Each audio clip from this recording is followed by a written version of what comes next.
With the new water tower design and the grand opening of Candy World on Courthouse Square, Spangler Candy Company has been continuing its role as a major part of life in Bryan and Williams County.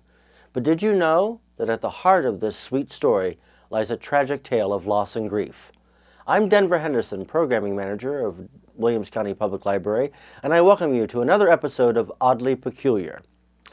When Arthur Spangler purchased the Gold Leaf Baking Powder Company in 1906, he little dreamed what was in store for his new enterprise. Soon, with the assistance of his brothers, the baking powder business transformed into a candy company producing sweets that found eager consumers in the region and the nation. Arthur married Helen Rogers and began a family that included a son, Theodore, known to all as Ted. When the Second World War broke out, Ted went into the service, and like so many parents at the time, Arthur and Helen were both proud and worried. In August of 1945, both Germany and Japan had surrendered, and life looked to be going back to normal for Arthur Spangler. On the 30th of August of that year, Arthur and three friends, Dr. C.C. Schwartzbeck, Harry Huffman, and Ross Stein, each prominent citizens of Williams County in their own right, went on a golfing outing in Angola, Indiana. According to the Bryan Press of September 6th, quote, "The four friends left Bryan Thursday afternoon to play golf at Angola, and after their game evidently decided to take a boat ride on James and Snow Lakes. It is not known if they were fishing, as no tackle was recovered by searchers, and they may have gone out on the lake only for a ride. They chose a steel boat at Myers Livery at Weldon's Landing and started out using Mr. Huffman's outboard motor.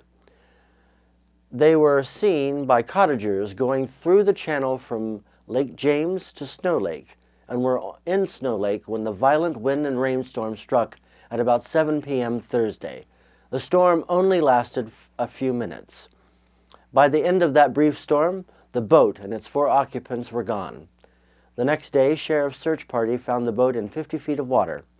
Schwartzbeck's body was the first to be found, then Huffman, then Stein, and finally Arthur Spangler.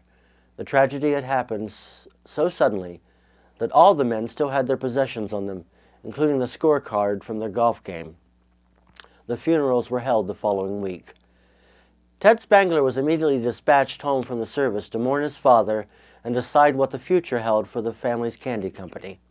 In his capable hands, Spangler would grow to greater heights, acquiring the Dum Dum Sucker in 1953 and AZ Candy Canes the following year.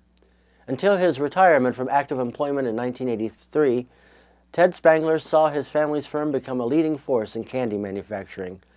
By the time of his death in 2011, every kid in the country knew what a Dum Dum Sucker was. This company has at its heart a great tragedy. Is not only a testament to the resolve of Arthur and Ted Spangler, but it is also oddly peculiar.